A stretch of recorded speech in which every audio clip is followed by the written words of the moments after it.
हैं, उस मीटिंग के अंदर आपने अपना इंट्रोडक्शन देना है, ठीक है ना।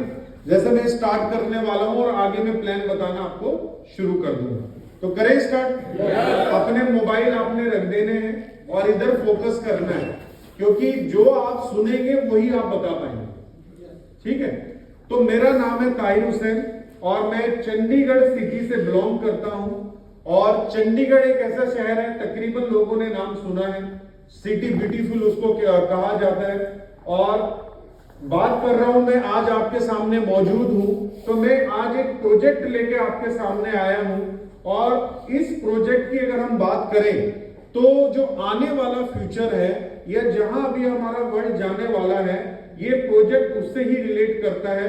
अभी हम प्रेजेंट टाइम में बैठे हैं, लेकिन नेक्स्ट 5 इयर्स में, 10 इयर्स में, 20 इयर्स में हमारे वर्ल्ड के अंदर, हमारे लाइफ के अंदर क्या चेंजेस आने वाले हैं और उस चेंजेस आने पे हम क्या फायदा उठा सकते हैं, मैं उससे रिलेटेड आपसे बात करने वाला हूं। तो क्या आप सुनने के लिए तैयार हैं?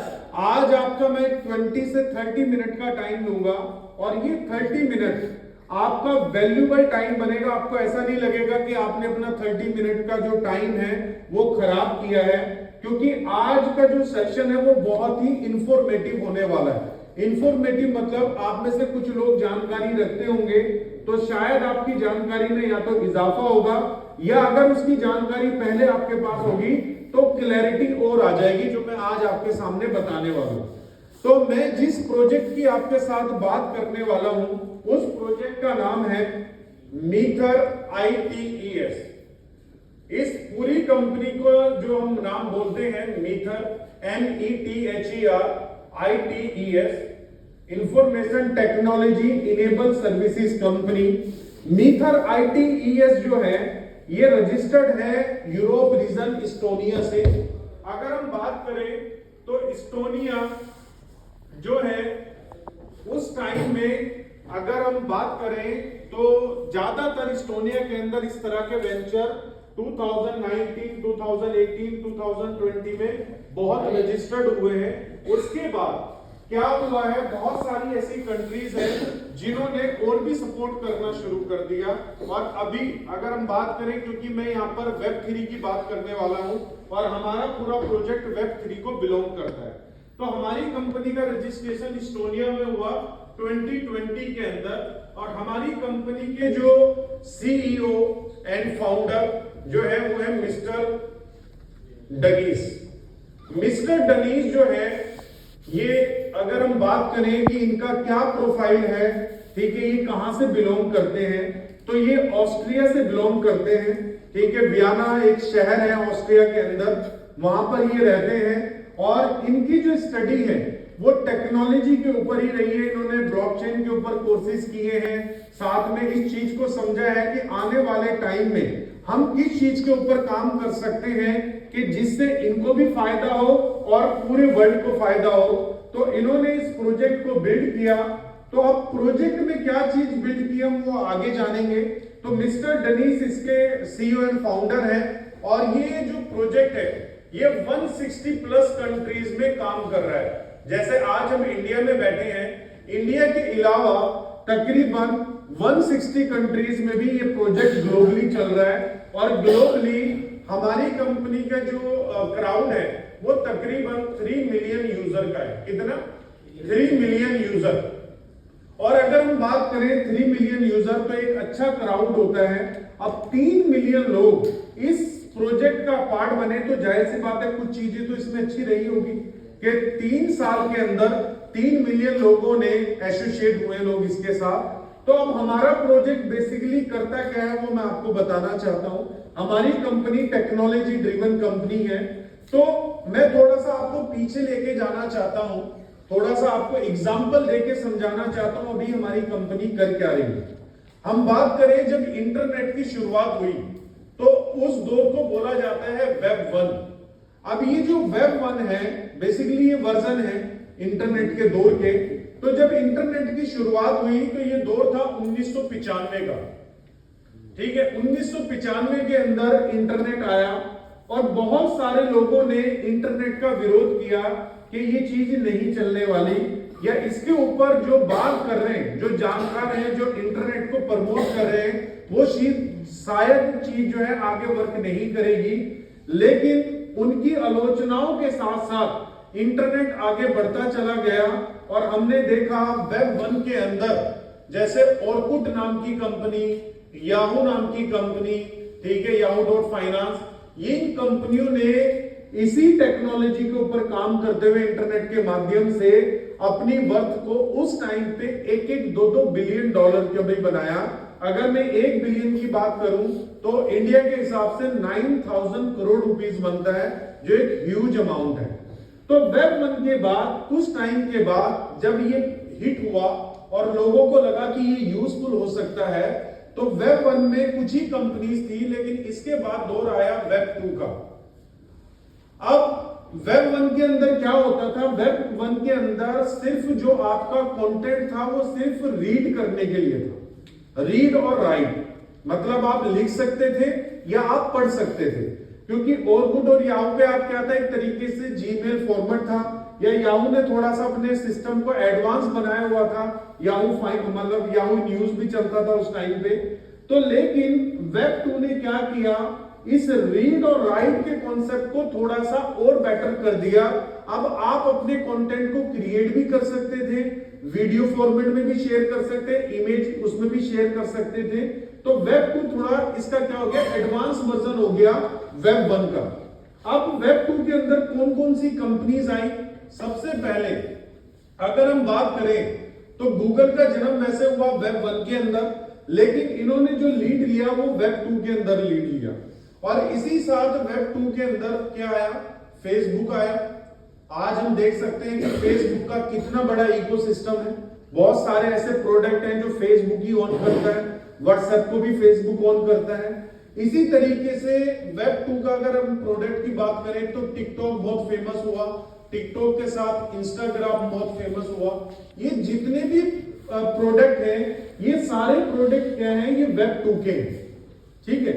अब इन प्रोडक्ट ने अगर हम बात करें कंपैरिजन में वेब 1 के, तो इन्होंने अगर वॉल्यूम की बात करें या क्राउड की बात करें, टर्नओवर की बात करें, तो वेब 1 से ज्यादा 100 टाइम नहीं 1000 टाइम इन्होंने पैसा बनाया है वेब 2 के अंदर। अब जो लेटेस्ट है वो है वेब 3। अब ये वेब 3 क्या है? वेब 3 को बोला जाता है कि ये इंटरनेट का बाप है बेसिकली, ठीक है। वेब 3 जो है वो इंटरनेट का बाप है। अब वेब 3 में क्या क्या चीजें आने वाली है? सबसे पहले मैं बात करता हूं यहां पर वेब 2 की, तो इसमें एक यूट्यूब का भी नाम है, ठीक है। यहां पर 90% जो कंट्रोल है वो किसका है? कंपनीज का है। 90% कंट्रोल जो है इन बॉडी का है जिन्होंने इन प्रोजेक्ट्स को बनाया। 10% कंट्रोल जो है कम्युनिटी के हाथ में दिया। जैसे आप बात करते हैं YouTube की, तो YouTube के ऊपर आप जाके कोई भी चैनल क्रिएट कर सकते हैं और उसके ऊपर कोई भी ऐसा कंटेंट, मान लो कोई शेफ है वो खाने की वीडियो डाल सकता है, कोई ट्रैवलर है वो घूमने की वीडियो डाल सकता है। आजकल नया क्रेज चला है, लोग क्रॉस बॉर्डर भी कारों से जा रहे हैं, तो लोगों ने अपने चैनल्स बना लिए, लोग साइकिल लेके निकल जाते हैं। तो कोई भी कंटेंट जो आपको लगता है कि मुझे लोग ज्यादा से ज्यादा देखेंगे, आप बना सकते हैं। और बनाने के साथ साथ जब आपकी कम्युनिटी बननी शुरू हो जाती है, आपके फॉलोअर्स 1 मिलियन, 2 मिलियन, 3 मिलियंस में जाते हैं या इन लैक्स में भी जाते हैं, तो यूट्यूब क्या करता है? आपको पैसा देना शुरू कर देता है। लेकिन वो पैसा कहां से दे रहा है? अपने रेवेन्यू मॉडल से दे रहा है, एडवर्टीजमेंट से दे रहा है। ये जितनी भी बड़ी कंपनीज है ये आपसे कोई पैसा चार्ज नहीं करती है, ठीक है, लेकिन फिर भी आपको सर्विसेज दे रही है, तो सर्विसेज फ्री में नहीं दे रही है। ये आपको सर्विस देने से देने के बिहाफ पर आपसे एडवर्टीजमेंट से पैसा कमा रही है। जब भी आप YouTube पे जाएंगे तो आपको वीडियो देखने को मिलेगी एडवर्टीजमेंट, फेसबुक पे जाएंगे तो हर उसमें जैसे आप स्क्रॉल करेंगे तो ऐड देखने को मिलेगी, गूगल में जाएंगे तो हर जगह आपको एडवर्टीजमेंट को देखने को मिलेगा।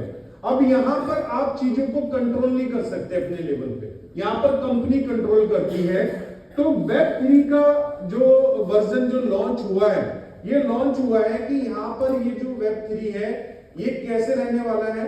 ये रहने वाला है कम्युनिटी ड्रिवन, मतलब यहां पर जो कंट्रोल है वो बॉडी का कंट्रोल कम रहेगा, कम्युनिटी का कंट्रोल ज्यादा रहेगा। मतलब वेब3 के अंदर 90% कंट्रोल होगा कम्युनिटी का और 10% कंट्रोल होगा जिसने उस प्रोजेक्ट को बनाया है। अब ये जो 90% होगा ये कैसे होगा?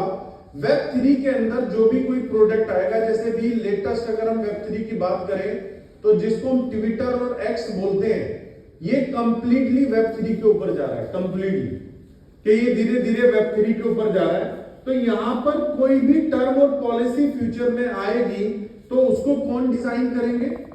कम्युनिटी वाले डिजाइन करेंगे। अगर मान लो कंपनी ने कोई पॉलिसी बनाई है तो उसके लिए वोटिंग होगा। उस वोटिंग में जब ज्यादा वोट अगर कम्युनिटी की तरफ से मिलेंगे तो उसको तभी एप्लीकेबल किया जाएगा। ये फ्यूचर है वेब3 का। अब वेब3 के अंदर क्या क्या आने वाला है? अगर आप गूगल करेंगे तो वेब3 के अंदर आपका एआई है। एआई का सबसे बड़ा एग्जांपल है चैट जीपीटी। एक साल के अंदर चैट जीपीटी ने क्या ग्रोथ की है, तो आप देख सकते हैं ये वेब3 का प्रोडक्ट है। उसी के साथ अगर हम ब्लॉकचेन की बात करें तो आज ब्लॉकचेन टेक्नोलॉजी पे वर्ल्ड के बड़े बड़े बिजनेस इस टेक्नोलॉजी के ऊपर काम कर रहे हैं और ब्लॉकचेन के ऊपर अपने प्रोडक्ट को लाना चाहते हैं। ठीक है, और ब्लॉकचेन ये वर्ड पहले भी मार्केट में चल रहा है।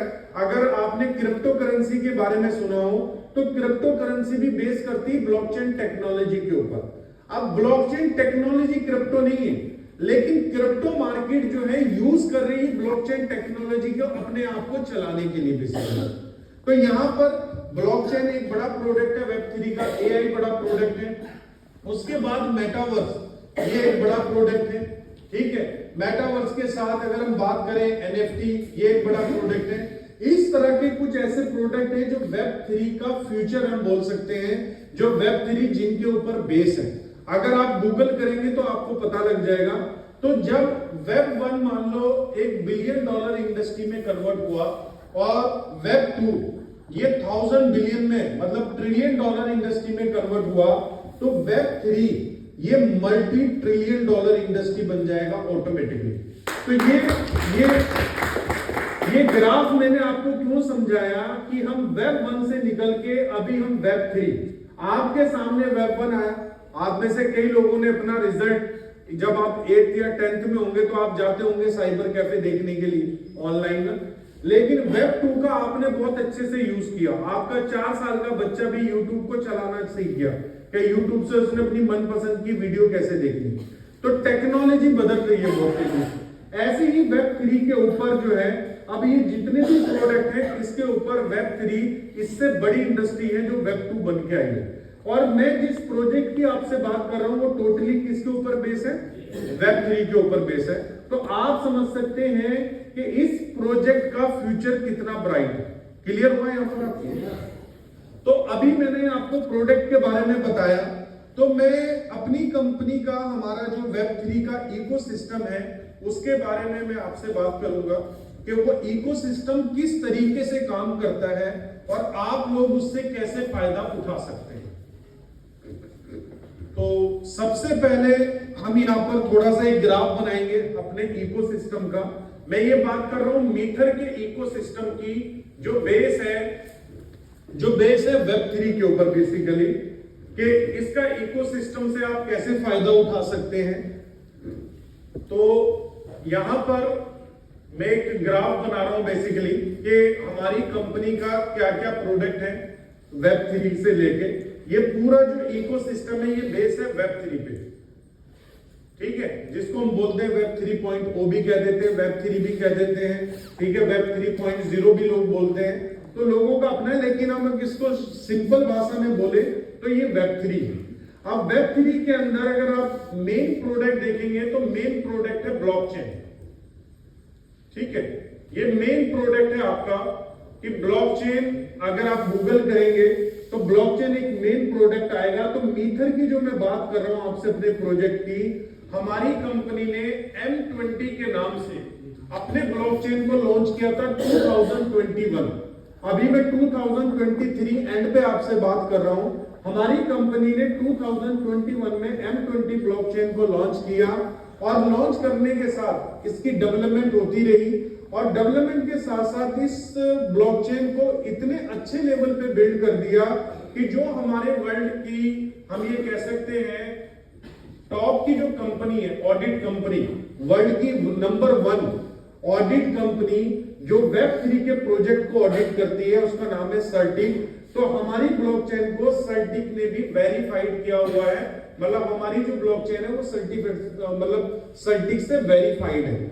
इसी के साथ अब हमारी ब्लॉकचेन के ऊपर आप क्या कर सकते हैं, हमारी ब्लॉकचेन के ऊपर आप अगर एनएफटी बनाना चाहें एनएफटी बना सकते हैं, आप मेटावर्स बनाना चाहें मेटावर्स बना सकते हैं, ठीक है। आप अपने कोई भी टोकन बनाना चाहते हैं टोकन बना सकते हैं, कोई डैप बनाना चाहते हैं डैप बना सकते हैं, कोई स्मार्ट कॉन्ट्रैक्ट अगर आप बनाना चाहते हैं स्मार्ट कॉन्ट्रैक्ट बना सकते हैं। ये सारे काम जो है आप हमारी M20 ब्लॉकचेन के ऊपर कर सकते हैं। जैसे मैंने आपको बताया था कि आगे मेटावर्स, एनएफटी, ये सब कुछ एक वेब3 का एक बड़ा पार्ट बनने वाला है। तो वो सारी चीजें आप हमारी M20 ब्लॉकचेन के साथ बिल्ड कर सकते हैं। मार्केट में और भी ब्लॉकचेन्स हैं, लेकिन मैं स्ट्रांगली आपको अपनी वाली ब्लॉकचेन क्यों रिकमेंड कर रहा हूं, क्योंकि हमारी ब्लॉकचेन के ऊपर जो फी है, क्योंकि कहीं भी आप किसी की भी सर्विस यूज करेंगे तो उस सर्विस को यूज करने पे आपको कुछ ना कुछ पे करना पड़ेगा। तो ब्लॉकचेन के ऊपर लगती है ट्रांजैक्शन फी, जिसको हम बोलते हैं गैस फी। तो वो जो ट्रांजैक्शन फी या गैस फी है वो हमारी ब्लॉकचेन के ऊपर पूरे वर्ल्ड के अंदर सबसे कम है, सबसे कम। मतलब अगर आप सर्वे करना चाहें तो आप सर्वे कर सकते हैं। अब हमारी कंपनी ने अपनी ही इस ब्लॉकचेन का अपना एक नेटिव कॉइन बनाया जिसका नाम है एम कॉइन। ये हमारी कंपनी का क्या है, नेटिव कॉइन है, ठीक है। ये कोई टोकन नहीं है, ये ब्लॉकचेन का ही कॉइन है। जैसे अगर मैं एग्जांपल लूं ब्लॉकचेन का, जैसे हम इंडिया कंट्री में बैठे हैं, इंडिया कंट्री की करेंसी क्या है, INR, रुपया है। तो अगर हम बात करें ब्लॉकचेन की, तो ब्लॉकचेन भी एक कंट्री की तरह ही है। अब उस ब्लॉकचेन की भी एक करेंसी होती है, तो हमारी ब्लॉकचेन की जो करेंसी है वो है एम कॉइन। जैसे मार्केट में और भी ब्लॉकचेन्स हैं, जैसे इथेरियम है, इथेरियम की करेंसी क्या है, ETH, ठीक है। बाइनांस की करेंसी क्या है, BNB। तो इसी तरीके से हमारी ब्लॉकचेन की जो करेंसी है वो कौन सी है, एम कॉइन है। तो कंट्री, जैसे मैंने एग्जांपल दिया, इंडिया की करेंसी होगी INR, ऐसी हमारी M20 ब्लॉकचेन की जो नेटिव कॉइन है वो है एम कॉइन। अब ये जो एम कॉइन है ये लॉन्च हुआ है 2021 में, जब ब्लॉकचेन को लॉन्च किया गया, और ये सिर्फ 10 सेंट से लॉन्च हुआ, और अभी इसकी जो ग्रोथ है अप्रॉक्स वो 3000% हो चुकी है लास्ट 3 इयर्स में। हमारी कंपनी ने अपने प्रोजेक्ट को ऐसा बिल्ड किया है कि हमारी कम्युनिटी डे बाय डे बढ़ती जा रही है। जब कम्युनिटी बढ़ रही है तो जाहिर सी बात है लोग नेटिव कॉइन को बाय करेंगे, तो जब बाय करेंगे और होल्ड करेंगे तो प्राइस में इजाफा होगा ही होगा। तो यहां पर जो अभी तक की ग्रोथ है वो 3000% हो चुकी है। और अगर बात करें कि आपका जो ग्लोबल रैंक है वो क्या है, तो हमारा कॉइन अभी वर्ल्ड के टॉप 2500 प्रोजेक्ट में आता है, जबकि वर्ल्ड के अंदर पता नहीं लाखों प्रोजेक्ट्स हैं। लेकिन जिस तरीके से अभी हमारी कंपनी ग्रोथ कर रही है, आने वाले आप दिनों में देखेंगे कि टॉप 100 या टॉप 200 में with in few months, 6 month या 1 ईयर के अंदर आप देखेंगे। अभी अगर आप एम कॉइन को ट्रेड करना चाहते हैं तो आप वर्ल्ड की अच्छी एक्सचेंजेस के ऊपर जाके आप ट्रेड कर सकते हैं। एक एग्जांपल दे रहा हूं मैं आपको, मैक्सी, MEXC, ये वर्ल्ड की टॉप 20 के अंदर तो ये एक्सचेंज आती है, टॉप 10 में भी रहती है कभी कभी, ठीक है। वॉल्यूम के ऊपर डेली जो फिगर है एक्सचेंजेस की वो चेंज होती रहती है। तो मैक्सी एक्सचेंज बहुत बड़ी एक्सचेंज है, कई डिसेंट्रलाइज्ड वॉलेट इस एक्सचेंज को स्वैपिंग के लिए भी यूज करते हैं। जैसे एक वॉलेट है SafePal, बहुत बड़ा वॉलेट है। अगर SafePal के ऊपर कोई भी कॉइन आप स्वैप करना चाहते हैं, एक कॉइन मतलब आपके पास USDT पड़ा है और आप बिटकॉइन बाय करना चाहते हैं SafePal पे स्वैप करके, तो उस सर्विस को कौन देता है, उसके ऊपर MEXC देता है। तो ये कोई छोटा एक्सचेंज नहीं है। और इस एक्सचेंज के ऊपर यूजर का जितना भी फंड पड़ा हुआ है उस फंड की रिपोर्ट इस एक्सचेंज ने दे रखी है हर यूजर को। मतलब 100% ट्रांसपेरेंसी है कि अगर आज इस एक्सचेंज के पास किसी का एक इथेरियम या एक बिटकॉइन भी है तो वो इसमें जाके इसके रिजर्व डाटा में जाके देख सकता है जो रिपोर्ट इन्होंने सबमिट कर रखी है। इसी के साथ दूसरी हमारी एक्सचेंज है जो दुबई बेस है, एल बैंक। ये भी अपने आप में एक अच्छी रेपुटेशन रखता है, ये भी टॉप 20 का एक्सचेंज है। एल बैंक के साथ बिट फॉरेक्स, ये भी टॉप 20 का एक्सचेंज है, और बिट फॉरेक्स के साथ कॉइन स्टोर। तो अगर हम बात करें ये चारों एक्सचेंजेस, आप कॉइन मार्केट कैप एक वो वेबसाइट है जहां पर आप किसी भी क्रिप्टो का डाटा, किसी भी क्रिप्टो करेंसी का, किसी भी क्रिप्टो कॉइन का, किसी भी क्रिप्टो टोकन का या किसी भी एक्सचेंज का डाटा आप कॉइन मार्केट कैप के ऊपर जाके देख सकते हैं। तो ये चार एक्सचेंजेस जो हैं हमारी, ये कॉइन मार्केट कैप के ऊपर लिस्टेड है। इसके अलावा हमारी कंपनी के पास 2 एक्सचेंजेस और हैं। अब ये जो 2 एक्सचेंजेस हैं, इन 2 एक्सचेंजेस की भी मैं बात करता हूं। तो हमारी कंपनी ने खुद का अपना जो है एक्सचेंज बिल्ड किया है जिसका नाम है ट्रेडबिट। क्या नाम है? ट्रेडबिट। अब अगर हम पूरे इकोसिस्टम की बात करें तो एक्सचेंज एक मेन बैकबोन बन जाता है किसी भी इकोसिस्टम के लिए। तो आज हम बाइनांस का आपने नाम अगर सुना हो, तो बाइनांस अगर ग्रो कर रहा है तो अपनी एक्सचेंज की बदौलत कर रहा है सबसे ज्यादा। तो जिस तरीके से बाइनांस मार्केट में काम कर रहा है, वैसे ही हमारी कंपनी ट्रेडबिट एक्सचेंज को बिल्ड कर रही है। और ये जो ट्रेडबिट एक्सचेंज है, 3 तरह के टायर होते हैं एक्सचेंजेस के अंदर, टायर 1, टायर 2, टायर 3। तो हमारी कंपनी जो टायर 1, जो टॉप 20 एक्सचेंजेस हैं, वो टायर 1 में आती है। तो हमारी कंपनी ने हमारी एक्सचेंज को टायर 1 की तरह ही बिल्ड किया है और टायर 1 की तरह ही इसको कंपनी रन भी कर रही है। और अभी ये डेवलपमेंट फेज में है, अभी इसको कंपनी डेवलप कर ही रही है, क्योंकि एक एक्सचेंज को बनाने में एटलीस्ट 3 साल का समय लगता है। तो हमारी कंपनी ने जब अपने प्रोजेक्ट को लॉन्च किया, लॉन्च करने के 1 साल के बाद एक्सचेंज को बिल्ड करना शुरू किया। तो तकरीबन अगर हम वेब की बात करें तो डेवलपमेंट कंप्लीट है। वेबसाइट पे अगर हम मोबाइल ऐप की बात करें तो प्ले स्टोर के ऊपर ट्रेडबिट की मोबाइल एप्लीकेशन लाइव है, लेकिन इसी के साथ साथ कंपनी ने ऐप स्टोर के ऊपर भी डाल दी है। अब ये जो प्रोडक्ट है ट्रेडबिट, ये कंपनी को कैसे रेवेन्यू दे रहे हैं मैं बात करता हूं। तो जैसे मैंने आपको बताया, हमारी कंपनी के पास 3 मिलियन यूजर है। अब ये जो 3 मिलियन यूजर है, ये एम कॉइन को भी ट्रेड करते हैं जो हमारा नेटिव कॉइन, और दूसरे कॉइन्स को भी ट्रेड कर सकते हैं। अगर मान लो ये 3 मिलियन में से 10% या 1% लोग ट्रेडबिट के ऊपर ट्रेड कर रहे हैं, जो भी रेवेन्यू या जो भी वॉल्यूम जनरेट हो रहा है, फॉर एग्जांपल डेली का वॉल्यूम 500 मिलियन जा रहा है, ठीक है, या 1 मिलियन जा रहा है, या हम पूरे महीने का मान लेते हैं कि पूरे महीने में कंपनी ने 10 मिलियन का कारोबार किया एक्सचेंज ने। अब इसमें 10 मिलियन में 5 मिलियन का बाय हो गया, 5 मिलियन का सेल हो गया। तो जब भी आप ट्रेड करते हैं तो कंपनी क्या करती है, ट्रेडिंग फी आपसे डिडक्ट करती है। एक्सचेंज क्या करता है, ट्रेडिंग फी डिडक्ट करता है। तो हमारी जो ट्रेडिंग फी है वो क्या है, 0.5% है। हर एक्सचेंज की ट्रेडिंग फी डिफरेंट हो सकती है। जो बड़ी एक्सचेंजेस हैं, जो बन गई हैं, उन्होंने अपनी फी को थोड़ा सा मिनिमाइज कर लिया है। कोई 0.3 चार्ज करती है, ठीक है, कोई 0.25 चार्ज करती है, डिफरेंट है। तो हमारी कंपनी क्या है, 0.5 आपसे चार्ज कर रहा है, 0.5% बाय और सेल के ऊपर। तो जितनी बार भी बाय और सेल होगा, फॉर एग्जांपल एक कॉइन है कोई भी, चाहे हम एक बीएनबी की बात कर लेते हैं। अब इस बीएनबी को अगर आपने 400 टाइम इस एक्सचेंज के ऊपर ट्रेड कर दिया तो क्या हुआ, कंपनी के पास 400 भी नहीं बात करते, हम 200 टाइम की बात करते हैं। तो 200 टाइम में कंपनी की जो ट्रेडिंग फी है वो कितनी बन गई, 1 बीएनबी बन गई, 1 बीएनबी।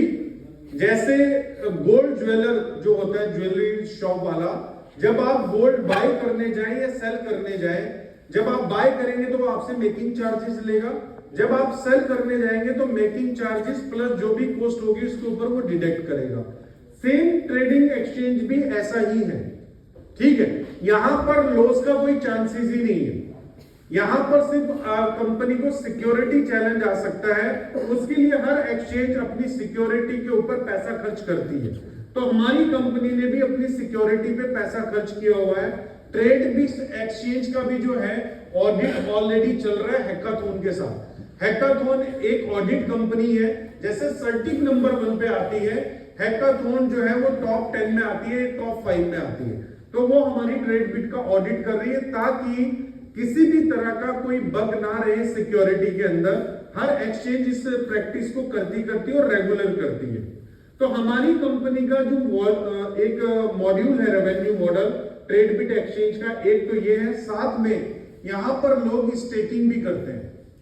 अब जो स्टेकिंग कर रहे हैं, स्टेकिंग से भी कंपनी रेवेन्यू जनरेट करती है और आपके साथ एपीआर देती है।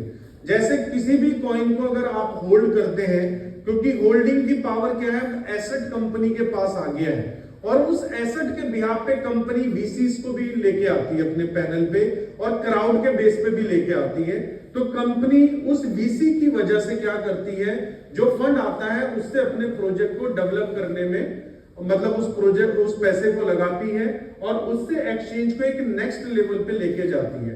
तो हमारी कंपनी के पास एक एक्सचेंज का भी प्रोडक्ट जो है अपने आप में एक प्रॉफिटेबल प्रोडक्ट है। इसी के साथ कोई बात कर रहे हैं, इसी के साथ अगर हम बात करें कि अब ट्रेडबिट एक्सचेंज के अलावा हमारी कंपनी के पास अब और क्या प्रोडक्ट है हमारे इकोसिस्टम में, तो हम बात करते हैं मेटावर्स की।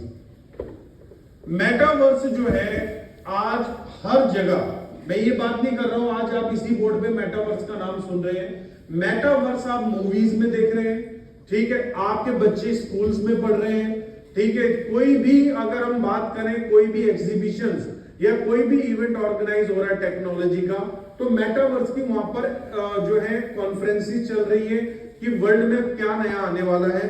बहुत ऐसे स्टार्टअप है इंडिया के अंदर जो शार्क टैंक में भी आ चुके हैं जिन्होंने मेटावर्स के ऊपर काम किया है। अब ये जो मेटावर्स है ये कंपनी हमारा बना रही है मेटा राइज के नाम से।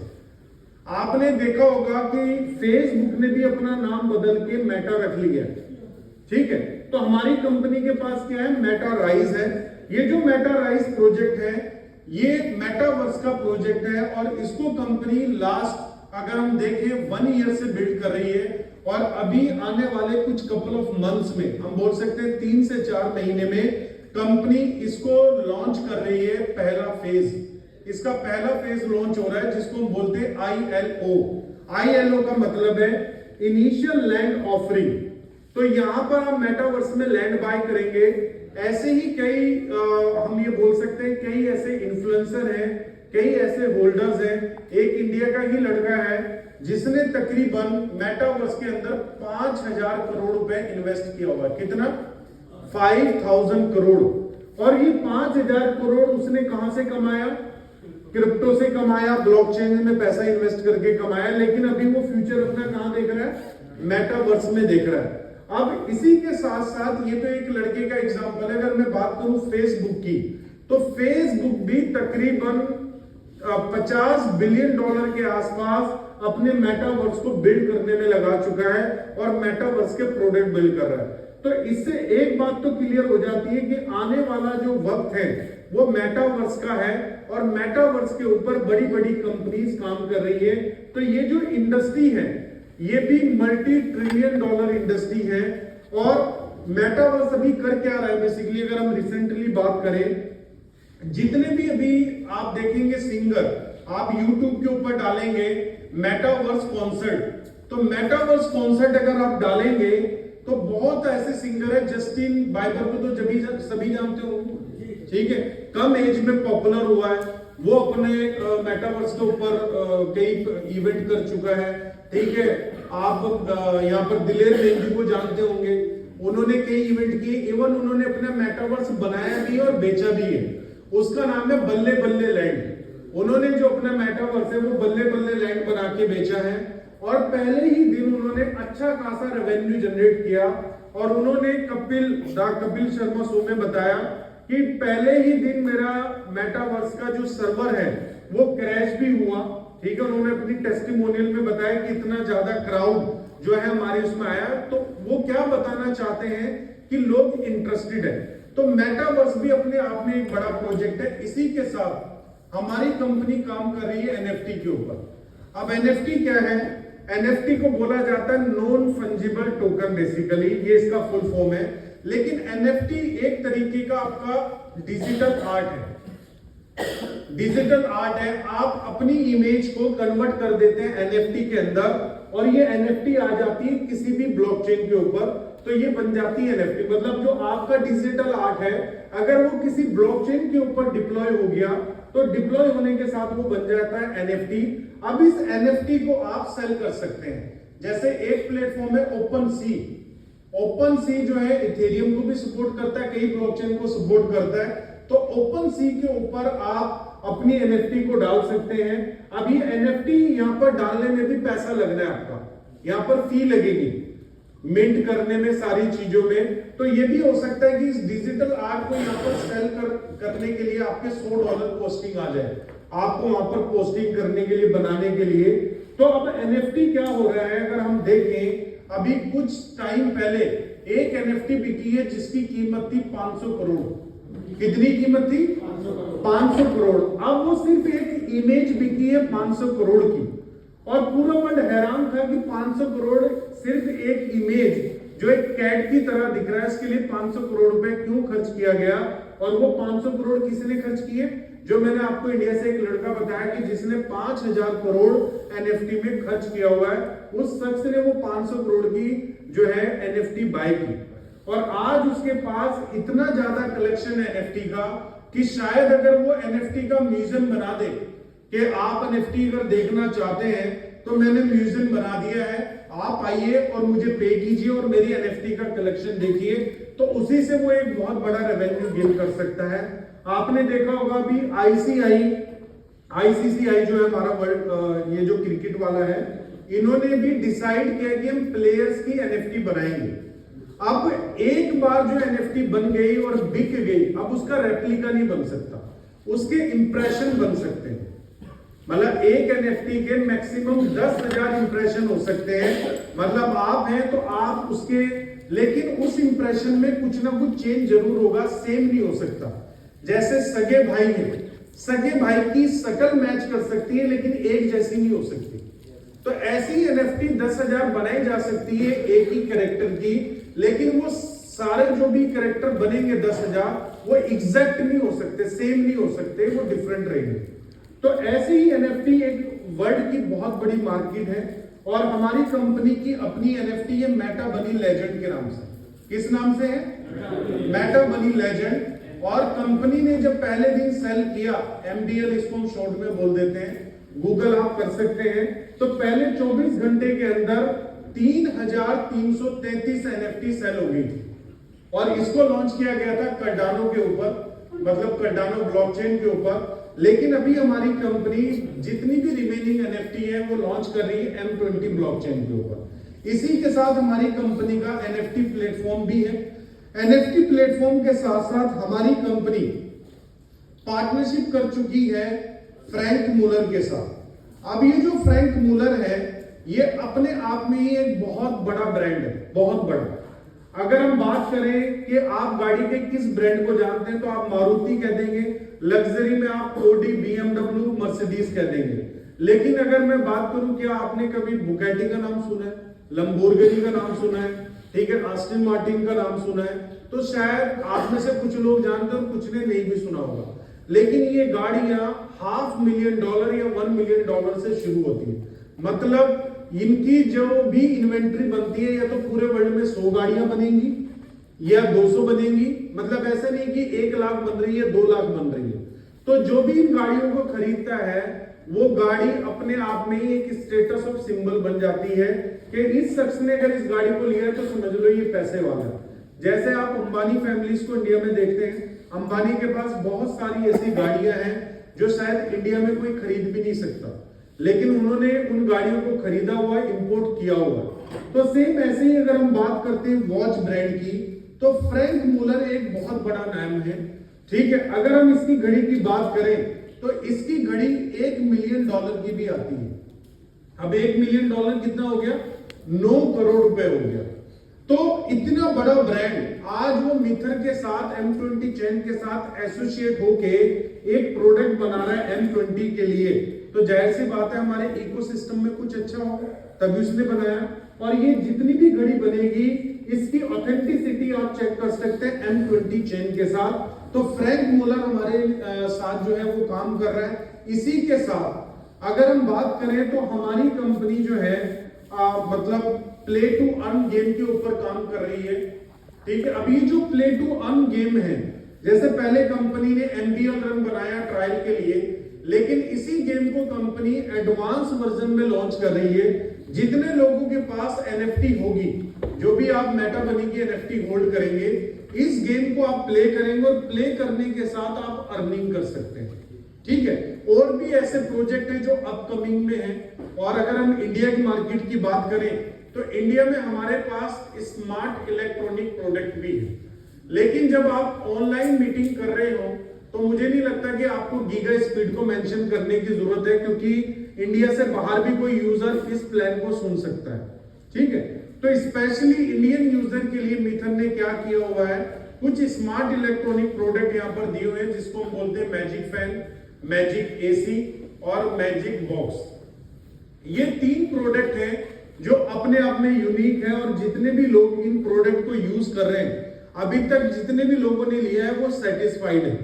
चाहे AC को यूज कर रहे हैं, मतलब अगर मैं अपने घर की बात करूं तो मेरे सभी पूरे घर के अंदर मैजिक फैन और मैजिक AC ही लगे हुए हैं, और मैं तकरीबन इन प्रोडक्ट को लास्ट 1.5 ईयर से यूज कर रहा हूं, AC को भी और मैजिक फैन को भी। तो दोस्तों, ये तो हमारा एक टेंजिबल प्रोडक्ट है जो कंपनी ने कम्युनिटी को देखते हुए कि मुझे लॉन्च करना चाहिए, रेवेन्यू मॉडल क्रिएट करना चाहिए, हमारी कंपनी ने किया है। अब ये मीथर का इकोसिस्टम है। ठीक है, अब इस इकोसिस्टम से आप मुझे बताइए, कंपनी अच्छा खासा रेवेन्यू गेन करेगी या नहीं करेगी? कोई प्रोडक्ट आपको ऐसा लगा कि जो नॉन प्रॉफिटेबल हो? कोई प्रोडक्ट आपको ऐसा लगा जो नॉन प्रॉफिटेबल? आप बात भी कर सकते हैं मेरे से। इनमें से कोई सवाल है आपका? कोई सवाल है इसके अंदर?